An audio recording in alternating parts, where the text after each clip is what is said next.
Magandang araw sa inyo lahat. Ang video na ito ay pinamagatang boses at banal. Pagpupugay sa kababaihang guro ng kriminolohiya. Layunin itong kilalanin at pahalagahan ng mahalagang papel ng mga kababaihang guro sa larangan ng kriminolohiya. Ang mga guro ay hindi lamang tagapagtulong ng kaalaman, kundi nagsilbi ring gabay at inspirasyon sa mga mag-aaral. Sa ating paaralan, makita natin kung paano nila hinuhubog ang mga estudyante upang maging responsable, disiplinado at makatarungang mamamayan. Ang edukasyon ay isa sa pinakamahalagang pundasyon ng pag-unlad ng isang lipunan. Sa pamamagitan ng edukasyon, natututo ang mga tao ng kaalaman, kasanayan at mga pagpapahalaga na kailangan upang maging mabuting mamamayan. Sa larangan ng kriminalohiya, ang edukasyon ay mga mahalagang papel sa paghahanda ng mga estudyante upang maunawaan ang batas, ang kahalagahan ng katarungan at ng kanilang responsibilidad sa ating lipunan. Sa kasalukuyan, patuloy na lumalawak ang papel ng kababaihan sa iba't ibang larangan kabilang ng kriminolohiya. Ang mga kababaihan ay hindi lamang aktibo sa pagtuturo, kundi pati na rin sa pagpapatubad ng batas at pagtataguyod ng karunungan. Maraming kababaihan ang nagsisilbing guro, police officer, investigador at lider ng larangan ng kriminolohiya.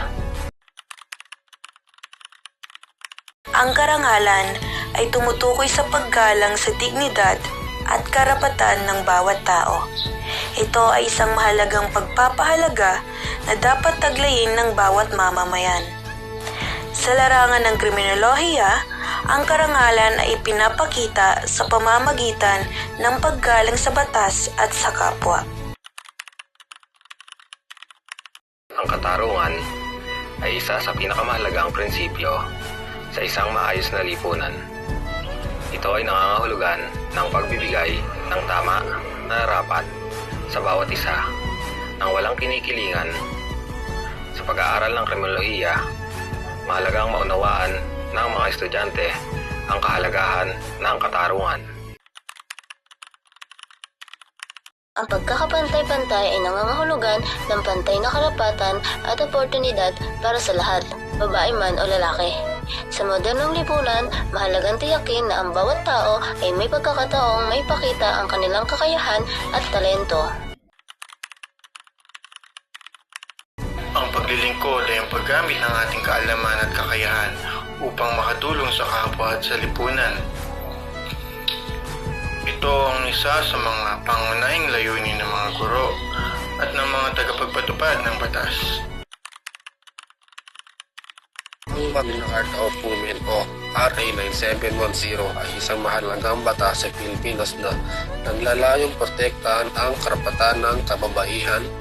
Layunin nitong tiyakin na ang mga kababaihan ay may pantay na oportunidad sa edukasyon, trabaho at pamumuno. Sa pamamagitan ng batas na ito, kinilala ang mahalagang papel ng kababaihan sa pag-unlad ng lipunan at binigyan sila ng sapat na proteksyon laban sa diskriminasyon at hindi pantay ng pagtrato. Mga kababaihang guro sa kriminolohiya ay may malaking kontribusyon sa paghubog ng kaalaman at karakter ng mga estudyante. Sa kanilang dedikasyon at malasakit sa pagtuturo, sila ay nagsisilbing inspirasyon sa mga mag-aaral. Sa kabuuan, ang mga kababaihang guro sa kriminolohiya ay may mahalagang papel sa edukasyon at sa paghubog ng kinabukasan ng ating bansa. Sa kanilang dedikasyon, sipag at malasakit sa pagtuturo, patuloy nilang ginagabayan ang mga estudyante tungo sa pagiging mabuting mamamayan. Naway patuloy nating kilalanin at pahalagahan ang kanilang kontribusyon sa lipunan. Sa tunay na buhay, makita natin ito sa mga gurong nagtuturo ng disiplina, sa mga babaeng pulis na nagpapatupad ng batas, at sa mga lider na nagtataguyod ng karapatan ng kababaihan. Patuloy natin silang pahalagahan at kilalanin.